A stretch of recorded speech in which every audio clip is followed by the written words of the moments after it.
Récemment, j'ai écrit une vidéo où j'explorais un scénario alternatif qui avait suivi l'histoire de Mestre Aemon tout au long de son règne. Si celui-ci avait été choisi pour devenir le roi des 7 couronnes, comme il a failli l'être dans le canon de la saga. En raison d'une demande générale, cette vidéo sera donc la suite directe de ce scénario, où nous nous étions arrêtés à la fin du règne du roi Aemon, en hypothétisant qui seraient les prétendants à sa succession ainsi que l'impact qu'il pourrait avoir sur la trame. Si vous n'avez pas regardé la première vidéo, je vous conseille d'aller la voir afin de comprendre les subtilités de celle-ci, notamment sur ce qui entoure le nouveau système de désignation par grand conseil automatique du nouveau roi des 7 couronnes. Nous nous étions arrêtés à la mort du roi Aemon que j'avais fait, je le précise tout de même, arriver au même moment et au même âge que dans la trame principale. Au terme de celle-ci, nous sommes donc en l'an 300 après la conquête. Avant de me lancer dans le cœur de la suite de ce scénario, je tiens quand même à émettre quelques précisions compte tenu les retours que j'ai eus de votre part. Dans la vidéo précédente, j'ai affirmé que Jon Snow, qui serait né légitimement de Rhaegar et de Lyanna comme un vrai prince Targaryen, et donc nommé Jaehaerys Targaryen à la place de Jon Snow, vivrait alors la meilleure version de sa vie à la cour, avec un père et une mère légitimes à ses côtés. Étant né dans les mêmes circonstances que durant la trame principale, Lyanna Stark ne peut donc avoir survécu à l'accouchement de Jon/Jaehaerys. Et par conséquent, même si Rhaegar avait divorcé d'Elia Martell pour épouser Lyanna Stark, celle-ci ne survécut pas longtemps et ne deviendra donc jamais ni reine ni reine-mère, ce qui aidera à apaiser la maison princière de Dorne à ce sujet. Je tiens aussi à préciser que s'il y a des personnages que je n'ai pas mentionnés, comme par exemple Mance Rayder pour les Sauvageons, c'est parce qu'il est vraiment dur de prendre absolument tous les partis en compte dans ces vidéos, bien que j'essaierai de les rendre plus englobantes à l'avenir. Donc sans plus attendre, replongeons-nous dans cette passionnante uchronie. Une fois que les cloches de Port-Réal retentirent, annonçant la mort du roi maître Aemon le Sage à l'âge de 102 ans, à la tombée de l'hiver que ses anciens confrères de la citadelle annonçaient comme le plus long depuis des générations, les questions autour de la succession du roi fusèrent parmi les seigneurs et dames du royaume. En effet, le système qu'avait mis en place Aemon pour assurer une transition du pouvoir plus pacifique et plus unanime au sein des 7 couronnes allait pour la première fois être mis en action, et qui plus est dans des circonstances peu idéales.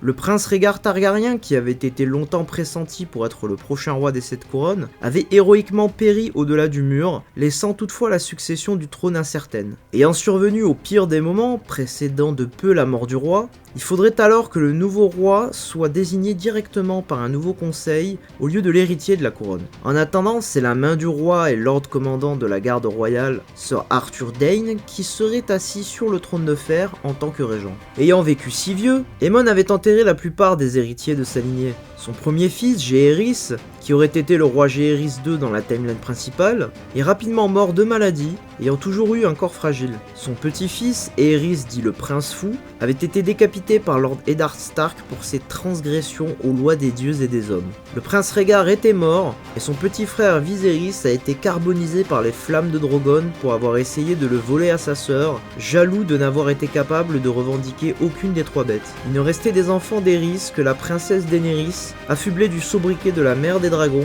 pour avoir fait éclore avec succès ses 3 œufs de dragon durant son expédition aux confins des Sauces. C'était l'arrière-petite-fille du roi. Les autres prétendants composaient la strate la plus nouvelle de la lignée Targaryen, les arrière-arrière-petits-enfants d'Aemon. Parmi eux, il y avait a priori les enfants d'Elia Martell, la princesse Rhaenys et le prince Aegon. Il y avait ensuite le fils de Lyanna Stark, le prince Jaehaerys Targaryen, le Jon Snow de cette trame. Cependant, Rhaenys ne fera pas partie des potentiels candidats à la couronne. Vous voyez, dans ma vidéo précédente, je n'ai pas pris le temps de parler de Rhaenys, qui est tout de même le premier enfant de Rhaegar, bien qu'elle soit une fille, ainsi de la façon dont Daenerys a réussi à faire revenir la magie des dragons durant son périple spontané à Essos. Faisons alors un petit bond en arrière afin de l'explorer. Environ tous d'un âge similaire, Daenerys du Typhon, la princesse Rhaenys et les princes Aegon et Jaehaerys ont tous grandi à la cour bercés par les mêmes valeurs et se fréquentaient amicalement tout au long de leur enfance. Si des tensions auraient pu exister entre Elia Martell et Jaehaerys, qu'elle ne considérerait sûrement pas comme égale à ses propres enfants, de la même manière que Catelyn Stark reniait Jon Snow, ceux-ci étaient sûrement trop jeunes pour comprendre ces dissensions, et ayant tous eu pour père ou pour frère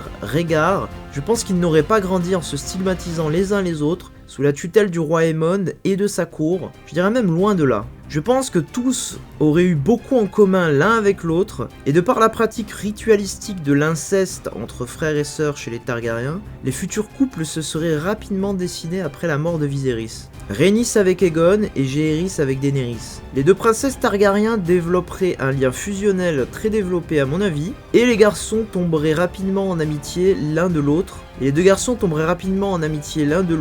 ainsi qu'amoureux des filles. De nature aventureuse, sûrement de fait de son sang dornien, c'est Rhaenys qui encouragea la rebelle Daenerys à se lancer dans son expédition à Essos. Bien qu'elle soit sa tante, Rhaenys aura le rôle de grande sœur face à Daenerys. Lors d'une réunion du conseil restreint, la main du roi avait suggéré, pendant la dernière séance auquel le roi put encore assister avant que sa santé ne se dégrade, que Rhaenys soit promise en mariage aux jeunes sœurs Loras Tyrell, l'héritier d'Aujardin, et le célibataire le plus convoité de Westeros, afin de conserver l'unité du royaume via une puissante alliance pour assurer que sa succession se passe au mieux. Une proposition que le roi considéra sérieusement avant de laisser le sujet en suspens, rappelant que ce sont souvent des histoires de cœur qui ont transformé les rancœurs en rébellion armée à Westeros. Afin d'envoyer un message à la couronne, Rhaenys décida d'exprimer son mécontentement en encourageant Daenerys à poursuivre son entreprise clandestine, et après que celle-ci l'ait convaincue, car tout de même plus prude que sa jeune tante, elle embarqua également avec elle au petit matin. Le voyage s'annonçait comme une véritable aventure pour les deux jeunes princesses Targaryens. Ensemble, Rhaenys et Daenerys virent d'incroyables paysages, assistèrent à de somptueux banquets et visitèrent un grand nombre de destinations exotiques. Les canaux de Myre, les fontaines de Tyroche, les palmiers de Lys, le pont de Volantis. C'est durant cette escale que les choses se sont accélérées. À Volantis, Daenerys disparut dans la foule. Sir Barristan Selmy, qui avait tout de même fini par être promu à la garde royale du fait de son habileté à manier une épée comme peu en sont capables, était aussi du voyage. Il avait intercepté les deux jeunes princesses sur les quais de Port-Réal avant qu'elles ne partent réaliser leur petite odyssée. Sachant pertinemment qu'il ne pouvait pas les forcer à faire marche arrière si elles lui en donnaient l'ordre, il se décida à les accompagner afin de veiller à la sécurité des princesses. Avec la princesse Rhaenys, il retourna à la cité de fond en comble, accompagné du reste de l'équipage, avant de trouver Daenerys saine et sauve au temple du Maître de la Lumière, en compagnie d'une étrange prêtresse rouge nommée Mélisandre. Daenerys semblait dans un état second, comme perdue mais éveillée à la fois. Celle-ci insista pour que le voyage continue à l'est, prétendant que ses visions prophétisant le retour des dragons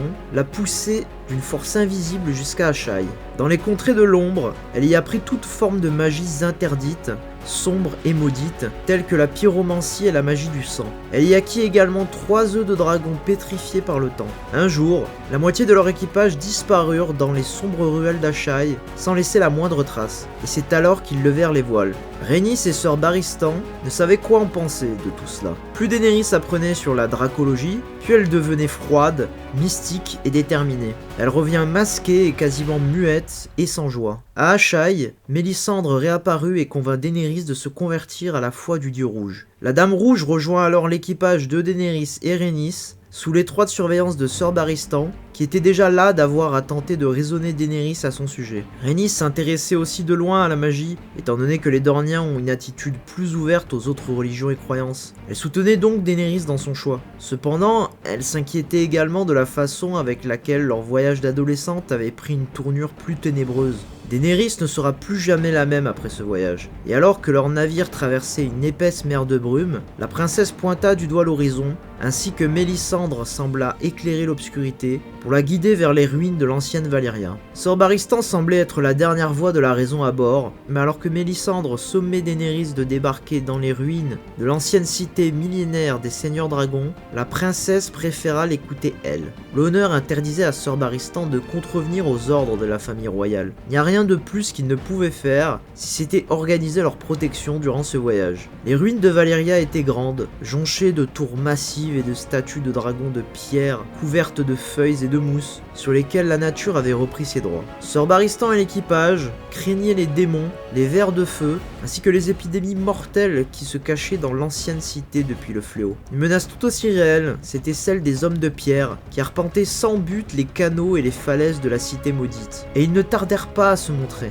Sœur Baristan dégaina son épée, mais c'est Mélisandre qui s'avança. Elle tendit la main et caressa le visage d'un homme de pierre qui semblait apeuré par sa présence. À son contact, la paume de sa main devient incandescente et toute la grise écaille sur la peau de l'homme de pierre se met à brûler, tandis qu'il se tordait de douleur. La Dame Rouge répéta ce procédé sur les hommes de pierre, jusqu'à ce qu'une douzaine d'entre eux aient été transformés en torches humaines. Sous le regard sidéré de l'équipage, la grise écaille se mit à brûler sur la peau des hommes de pierre, jusqu'à ce que les hommes qu'ils étaient autrefois ressurgissent de sous les écailles, comme guéris. Daenerys du Typhon s'avançait, sans un mot, invitée par la Dame Rouge, comme si toutes deux n'eurent pas besoin de communiquer pour savoir ce qu'elles avaient à faire. La Dame Rouge chargea l'équipage de construire 13 bûchers, un pour chacun des hommes de pierre, apparemment revenus à la vie, et un autre pour y poser les 3 œufs de dragon acquis durant ce voyage. Les hommes de pierre avaient retrouvé leur sens et leur esprit, et comprirent vite ce qui était en train de leur arriver. Ils hurlèrent et supplièrent la miséricorde de la prêtresse, alors que seules des incantations au maître de la lumière fusaient de sa bouche de diablesse. Mélisandre en appela alors au sang d'un roi pour faire renaître les dragons de pierre. Sœur Baristan sut dès lors qu'une telle cérémonie impie ne pouvait que se terminer dans le feu et le sang. Il implora Daenerys de retrouver la raison, mais rien ne la convainc. Celle-ci répond calmement qu'on lui amène sa nièce, la princesse Rhaenys. Le chevalier de la garde royale avait les mains liées, car en plus de Daenerys, la Dame Rouge avait converti à sa cause une bonne partie de l'équipage, et même s'il tentait de faire entendre raison à la princesse par la force en éliminant Mélisandre, l'équipage prendrait alors son parti et les massacrerait sûrement tous. Rhaenys rejoint sa sœur de cœur devant l'autel où les œufs étaient placés. Mélisandre déposa dans sa main une dague en acier valérien qui luisait des lettres en haut valérien quand on la rapprochait des flammes, révélant ainsi une prophétie. Daenerys murmura quelques mots inaudibles à l'oreille de Rhaenys, et sous une comète qui luisait de la couleur du sang dans le ciel, elle trancha soudainement la gorge de Rhaenys avec la dague et poussa son corps dans les flammes. Sœur Baristan se rua vers elle avant que le geste ne fût commis, mais fut retenu par des membres de l'équipage. Daenerys entra alors également dans les flammes, sous les chants et incantations de Mélisandre, et le noble chevalier ne put que rester là, à les regarder tous les deux brûler. Le lendemain, seule Daenerys était sortie nue et imbrûlée des flammes, une fois que les cendres s'étaient tues. Et dans ses bras s'agitaient 3 petites créatures. Et pour la première fois en plus de 200 ans, la nuit redevient vivante grâce au chant des dragons. La mère des dragons retourna alors enfin à Westeros, sa quête ésotérique accomplie, accompagnée de la Dame Rouge, de ses nouveaux sujets et de Sœur Baristan. Celui-ci avait reçu l'ordre de taire ce qui s'était passé avec Rhaenys, et tous à la cour crurent qu'elle était tout simplement morte de la fièvre volontaine. Les années passèrent, et Port-Réal connut alors un nouvel âge d'or de par le retour des dragons Targaryens. Viserys mourut tué par Drogon, et le prince Aegon, quant à lui, amoureux de sa sœur Rhaenys, devient mélancolique après la mort de celle-ci. Publiquement, il n'affichait pas sa tristesse ainsi que sa colère, mais au fond de lui, il savait que Daenerys et cette Dame Rouge avaient quelque chose à voir avec la mort de sa sœur. Puis vint la mort du roi Aemon. Avec la mort de Rhaenys et Viserys, les candidats à la couronne n'étaient plus qu'au nombre de 3. Le prince Aegon et Jaehaerys, ainsi que la princesse Daenerys. Tous étaient dragonniers et étaient de purs produits de la maison Targaryen. Jaehaerys avait été élevé par Rhaegar pour être le prince qui fut promis, le héros de la prophétie. Et il avait essayé de faire comprendre au seigneur du royaume que c'est pour cette raison qu'il devrait être roi. Dans ce scénario, l'existence des mâcheurs blancs est bien plus acceptée par les seigneurs de Westeros qui ont pu profiter d'un royaume ainsi que d'une famille royale prospère et unie pour les préparer à la longue nuit. Beaucoup d'hommes ayant accompagné Rhaegar et Jaehaerys à Durlieu avaient vu de leurs propres yeux les marcheurs blancs et l'armée des morts. Cependant, le prince Jaehaerys lui-même ne se vantait pas d'être un grand prétendant au titre. Au contact du roi Aemon, son mentor, de Rhaegar, son père, d'Eddard, son oncle, qu'il avait brièvement connu lors de sa montée dans le nord, et du fait de son expérience avec les hommes de la garde de nuit et avec les sauvageons, Jaehaerys n'avait en fin de compte que peu de volonté d'obtenir la couronne. Il était devenu un jeune homme honorable qui comprenait qu'Aegon avait une meilleure revendication et que le royaume devait rester uni s'il veut vaincre la menace qui pèse sur le monde des vivants. Son devoir était en réalité plus de devenir le prince qui fut promis que le roi des 7 couronnes, contrairement à ce que pensait Rhaegar. Aussi, il ne fit pas plus d'efforts pour plaider sa cause auprès des lords de Westeros. Additionnellement, son idylle avec une jeune fille sauvageonne, Ygritte, était aussi mal vue aux yeux des seigneurs du royaume que le fait que Daenerys se soit convertie à la foi du Maître de la Lumière. La princesse Daenerys, quant à elle, bénéficiait d'une réputation inquiétante depuis qu'elle était devenue la mère des dragons. Les seigneurs n'avaient beau ne pas savoir ce qu'elle avait fait dans les ruines de l'ancienne Valyria, son voyage l'avait transformée d'une princesse charmante et pleine de vie à une ésotérique sorcière masquée et qui ne prononçait quasiment pas un mot. Oui, Daenerys était peut-être ce qui était nécessaire au royaume, mais celui-ci, en temps de crise, ne serait pas prêt à couronner une femme reine, particulièrement quand elle a deux alternatives masculines beaucoup plus proches dans la lignée de succession traditionnelle de la couronne. Beaucoup la voyaient comme une sorcière avec la Dame Rouge qui lui susurrait des folies à l'oreille, même si elle semblait œuvrer pour le salut du royaume. Et de toute façon, elle serait pressentie pour être la reine naturelle soit d'Aegon ou de Jaehaerys s'il venait à être élu. C'est donc pour toutes ces raisons que lors du grand conseil de l'an 300 qui se déroula également à Harrenhal, que c'est le prince Aegon qui fut choisi pour succéder à Aemon en tant que roi des 7 couronnes. Il fut couronné dans le septuaire de Baelor en tant que le roi Aegon 5e du nom de cette timeline.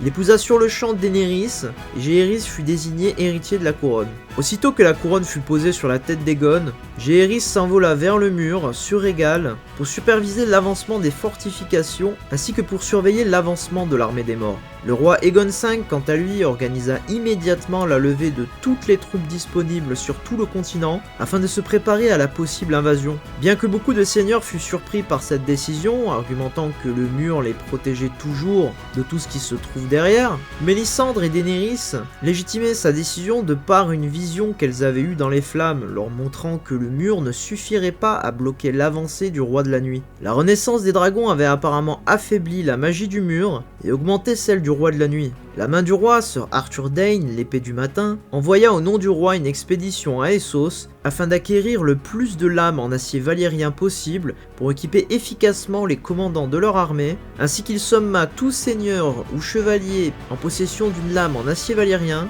de l'utiliser au combat. Ces achats en masse furent rendus possibles par l'ère de prospérité et donc de richesse qu'avait amené Maestre Aemon. Les caisses du trône de fer n'avaient jamais été aussi pleines. Une lettre de Château Noir signée par Jaehaerys arriva bientôt afin d'également les informer que le ver dragon était capable de tuer les marcheurs blancs, incitant ainsi le roi à en faire la collecte sur Père Dragon, ce qui fut également autorisé. Par décret royal, tous les hommes en âge de se battre devaient être enrôlés dans l'armée royale, et il fallait après tout s'assurer que leurs armes soient efficaces contre la menace. Daenerys l'Imbrûlée, maintenant reine des 7 couronnes, offrit à Aegon, grâce à Mélisandre, d'ajouter à l'armée royale des dizaines de milliers de croyants du Maître de la Lumière, recrutés à travers tout Essos par des prêtres rouges, mettant ainsi leur magie au service de la couronne, si celui-ci acceptait de faire d'elle sa comonarque, afin qu'ils règnent ensemble à titre égal sur le royaume. Aegon acceptera à contre-cœur, principalement parce qu'il craindra l'ambition mal interprétée de Daenerys et de Mélisandre. Ainsi, Daenerys, première du nom, sera également couronnée reine des 7 couronnes, régnant ainsi de pair avec son époux Aegon V. Mélisandre fut envoyée à Volontis pour surveiller la mise en place de cette alliance, tandis que Daenerys en tant que co-souveraine,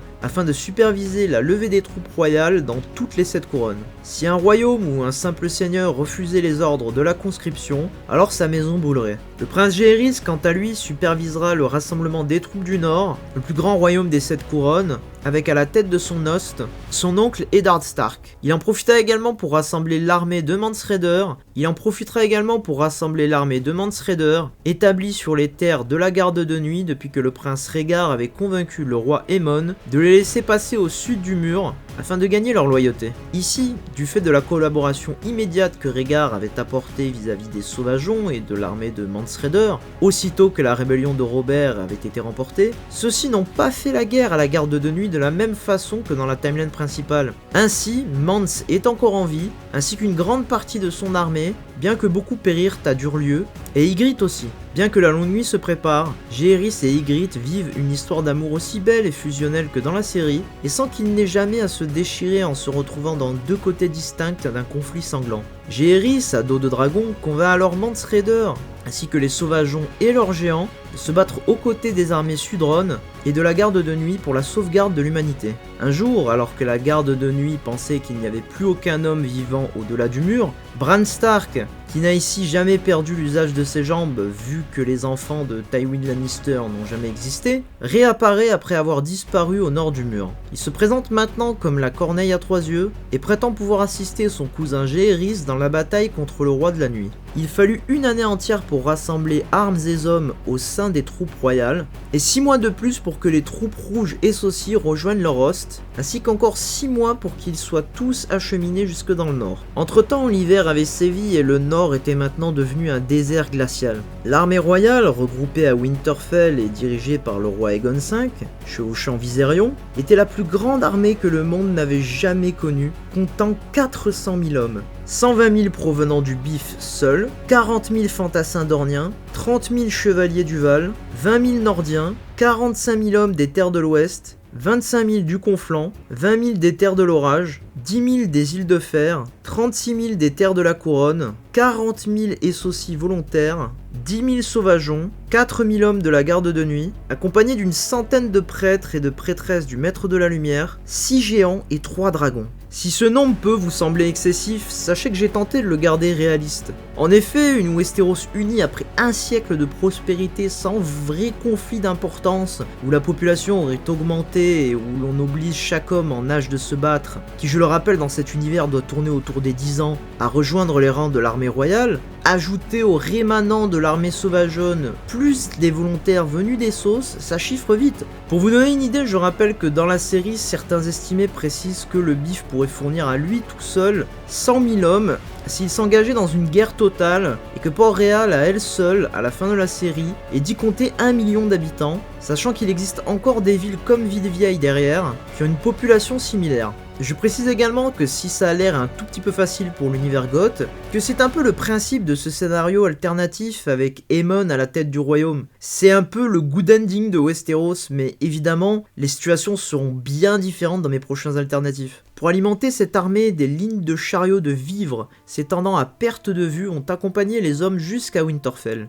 Toutefois, leurs provisions ne tiendraient pas une année avec toutes ces bouches à nourrir, bien qu'il y ait eu de quoi nourrir un royaume pendant un hiver entier. De plus, rassembler la majorité des seigneurs importants de Westeros dans un seul château comme Winterfell devient vite intenable et source de conflits. Les hommes de l'infanterie étaient obligés de camper en dehors des murailles. Cependant, le cuir épais qui couvrait leur armure, ainsi que la présence de prêtres du feu et du dragon du roi Aegon, réussissait à les garder au chaud. Le roi était bombardé tous les jours de requêtes demandant à savoir ce qu'il devait se produire ensuite. Les seigneurs et les hommes ne pouvaient attendre éternellement, et pour l'instant rien ne laissait réellement présager que le mur pouvait tomber. Le roi, désemparé, fit alors appel au prince Jaehaerys. Grâce à la vervue, Bran Stark, la corneille à 3 yeux, rapporta un étrange phénomène. Sur l'île de Skagos, une partie isolée et peu connue du nord où les habitants vivent d'une façon similaire à celle des sauvageons, voyait ces morts se soulever. En effet, cette île est la seule connue dont une partie se situe au nord du mur et l'autre au sud. Le roi de la nuit était donc capable de soulever ceux qui mouraient au nord de l'île et les faire déferler sur le sud de celle-ci. La magie du roi de la nuit s'étendait progressivement au sud, malgré que le mur soit toujours debout, et par mesure de protection, tous les corps à Winterfell devaient être brûlés. Eddard Stark lui-même proposa d'incinérer les restes de tous les rois de l'hiver dans les cryptes de Winterfell, afin d'empêcher qu'ils ne se réveillent. Il confia cette tâche à ses enfants, tous encore en vie, Robb, Sansa, Arya et Rickon Stark, et se chargea lui-même d'incinérer les restes de Lyanna Stark avec l'aide du prince Jaehaerys. En réponse à cette tragédie, le roi Aegon V, la reine Daenerys Ier et le prince Jaehaerys s'envolèrent sur Viserion, Drogon et Rhaegal respectivement vers Skagos afin d'empêcher que des morts s'échappent de l'île, par exemple en montant à bord 2 bateaux qu'utiliseraient les vivants pour s'enfuir. Le temps qu'ils arrivent, l'île n'était plus peuplée que de spectres. Les dragonniers purgèrent alors Skagos de toute forme de vie sous l'influence du roi de la nuit en faisant cracher des panaches de flammes continues par leurs dragons jusqu'à ce que les plages de l'île se soient vues vitrifiées sous la chaleur intense du feu des dragons. Une fois revenus à Winterfell, il n'y avait plus de place pour l'hésitation. C'est eux qui apporteraient la bataille au roi de la nuit. Après tout, Aegon n'avait jamais vu l'armée des morts auparavant, et au fond de lui, il pensait sûrement que le mur suffirait à arrêter les marcheurs blancs. Si le roi craignait jusque-là qu'une bataille à dos de dragon, indispensable face à ces êtres de glace, risquerait de détruire le mur et de laisser passer les morts, il ne pouvait pas non plus risquer que l'influence du roi de la nuit se propage dans le monde entier et que le mur lui serve ainsi de protection plus que comme une cage. Les trompettes furent sonnées dans la matinée et l'armée royale se mit en marche vers le mur. Avant leur départ, la conscience de Sir Barristan se mit à lui peser trop lourd pour qu'il continue de garder le secret. Maintenant qu'Aegon était roi, il lui confia que c'était Daenerys et Mélisandre qui avaient sacrifié la princesse Rhaenys à Valyria. Furieux, il mit en place un plan pour se venger pendant que ses armées se mettaient en marche. Car même avec toute sa hargne, il n'arrivait pas à regarder sa propre femme ainsi que sa sorcière rouge avec autre chose que de la crainte. Mais Rhaenys sera vengée. La route vers le mur se fit dans l'obscurité totale. 2 semaines entières furent nécessaires pour que la colossale armée se fraye un chemin à travers le blizzard. Il faisait si noir et si froid que les dragons utilisaient leurs flammes pour entourer les colonnes d'hommes qui marchaient vers le nord, les réchauffant et les illuminant ainsi. Les conditions étaient effroyables et le moral était au plus bas.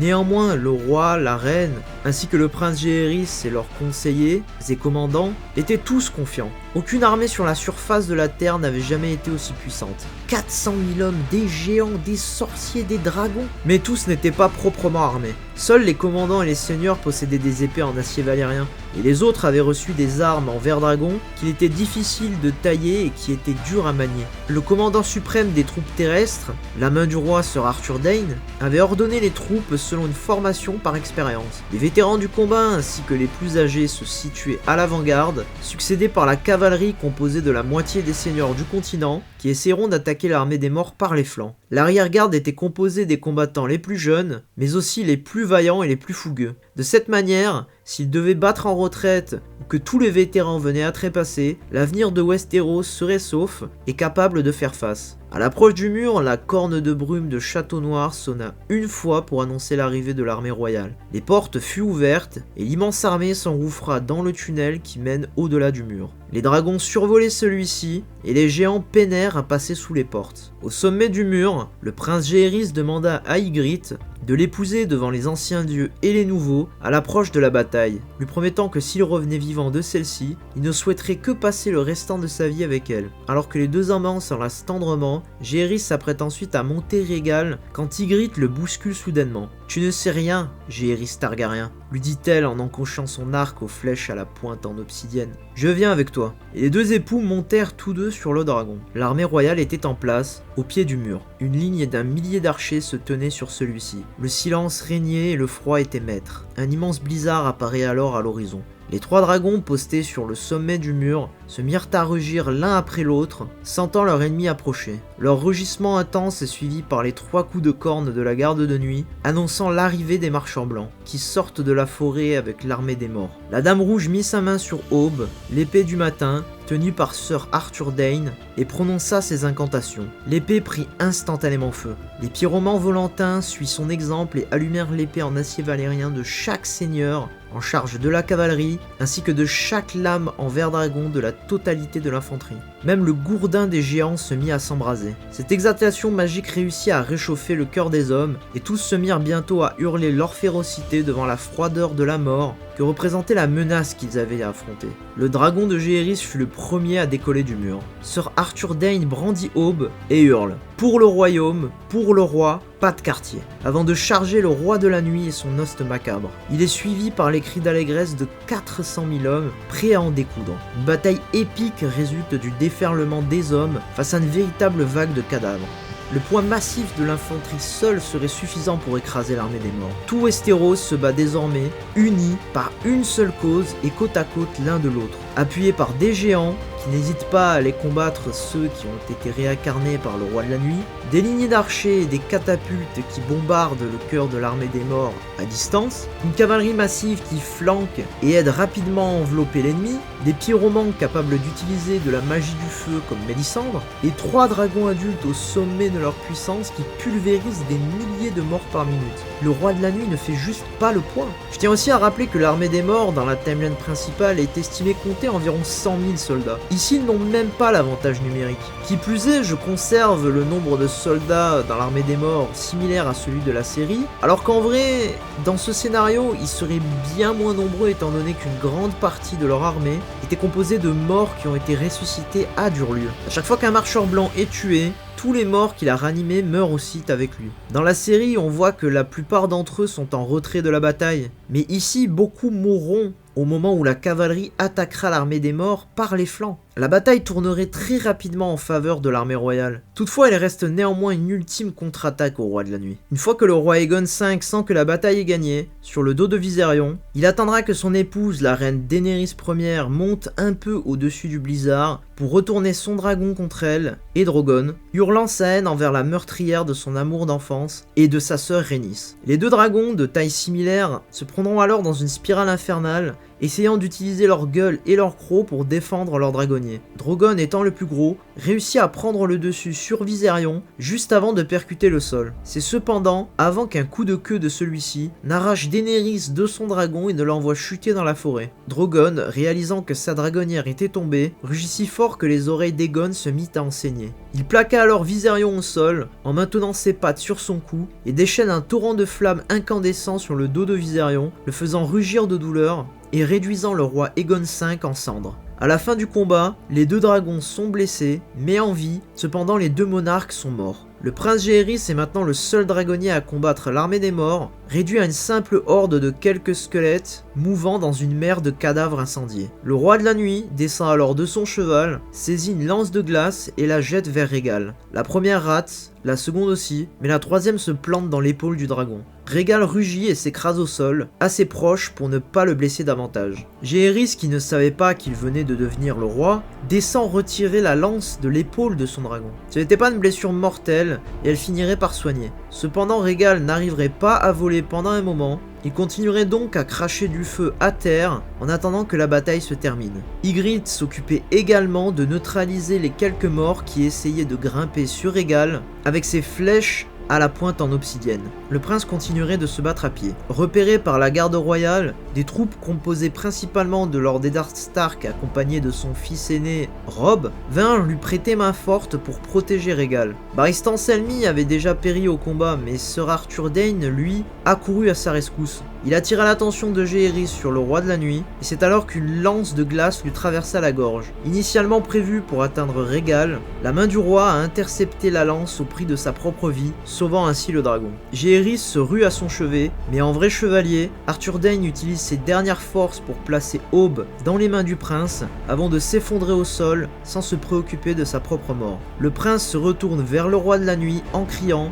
avec Aube toujours incandescente en main, alors que lui dégaine son sabre de glace. Jaehaerys charge le roi de la nuit sans même savoir si l'épée en acier météorique de la maison Dayne, qui partage les mêmes propriétés que l'acier valérien, sera efficace contre l'être de glace. Les deux rois, l'un des vivants et l'autre des morts, valsèrent ensemble au son des lames de feu et de glace, dans un combat légendaire, compté dans les prophéties depuis des siècles, jusqu'à ce que Jaehaerys trouve une ouverture. Un coup rapide du tranchant de sa lame, et Jaehaerys Targaryen, cette version de Jon Snow, fait voler le roi de la nuit en éclats. À l'heure où tous ces marcheurs blancs se mirent aussi à éclater, et que ses serviteurs se mirent à tomber en lambeaux, Jaehaerys prouva alors à tous qu'il était bel et bien le prince qui fut promis. Et l'aube succéda alors à la longue nuit. Une fois que la longue nuit, la menace des marcheurs blancs ne devint plus qu'un souvenir lointain, une fois que les soldats avaient tous retrouvé leurs familles et les seigneurs leurs châteaux et leurs terres, Jaehaerys, quant à lui, devient alors le roi d'une Westeros unifiée et à jamais libérée.